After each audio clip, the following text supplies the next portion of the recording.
In Barking, Pete, the council's pest controller, has been called out to a 3-bed house to catch up with some of his regular punters, German cockroaches. The tenant has reported seeing more and more during the day, which in itself doesn't bode well. If the cockroaches are cruising about in the daylight hours, it means that as they're normally nocturnal, the infestation could be huge. On first inspection, Pete's prognosis is somewhat concerning.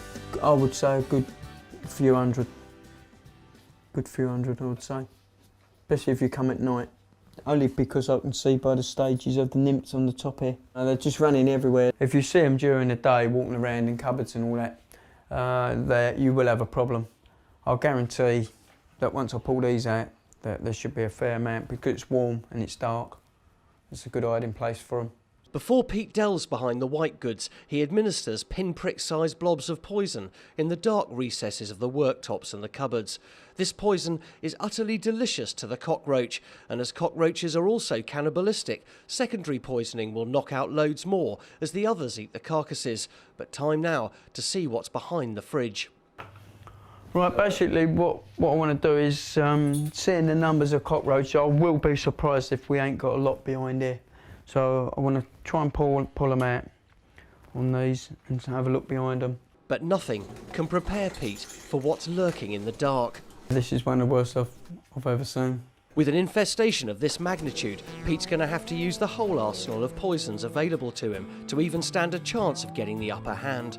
In Barking, after moving the fridge in the kitchen, pest controller Pete is shocked how bad the infestation of cockroaches really is. It's one of the worst I've come across for the sheer number of adults. Against this huge number of cockroaches, his syringe full of poison is somewhat pointless on its own. He needs something more immediate. Time to evaluate a plan of action. So what we're going to do, I'm going to put some sticky white rope traps down so they run straight in and they get stuck on it. By tomorrow, he most probably might have 50, 60, maybe 100 in there, which means that's better than just using the poison. It's just a quicker way of zapping them. The sticky pads attract the cockroaches to the bait in the centre, but they get stuck on the cardboard surrounding the bait, so hopefully that way the numbers can be reduced in a matter of hours. So with the sticky trap laid, best to confront what's behind the second fridge. What is revealed is Pete's worst nightmare. Literally hundreds more roaches in all states of development, from adults to young nymphs of all sizes. This infestation is getting out of control, and Pete could be close to giving up. Leaving with them, I'm going home, I'm going back to lorry driving. Basically, we know the problem, we can see the problem, we just got to get on top of the problem.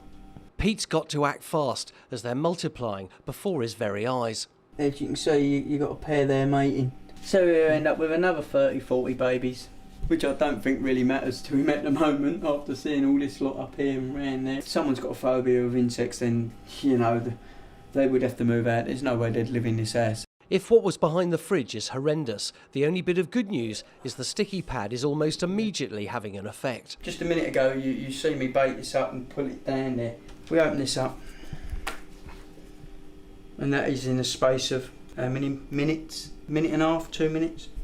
After really taking stock of the situation, Pete feels he has no option now but to wheel in the big guns. Let's hope this insecticide will allow him to at least start winning the battle on the thousands of roaches. In Dagenham, Pete is having a final attempt to deal with the infestation of cockroaches in one of the council's houses. He's now wheeling out his insecticide to hopefully give the cockroaches a real run for their money, but they're already fighting back. I've actually got one on me there. I can feel it, I can't see it. I've got them all on my canister as well. Just all on you, ain't they? Alright, this is stuff I'm using, Fendona. We use them on cockroaches in big mass infestations. And as you can see, look, there's a pair here breeding. You know, we've got our work cut out. So with no time to waste, Pete liberally sprays the Fendona all round the kitchen. The spray won't kill the cockroaches immediately, but should have a drastic effect on them over the next few weeks. He'll have to return in 3 weeks to take stock of how all his various poisons and traps have affected the roaches' population. Meantime, the tenant will just have to watch where he's putting the washing up. For Pete, though, it's vital that he doesn't take any of the roaches home with him. A quick look reveals one's already planning a bid for freedom, and there's also a few more on the pavement.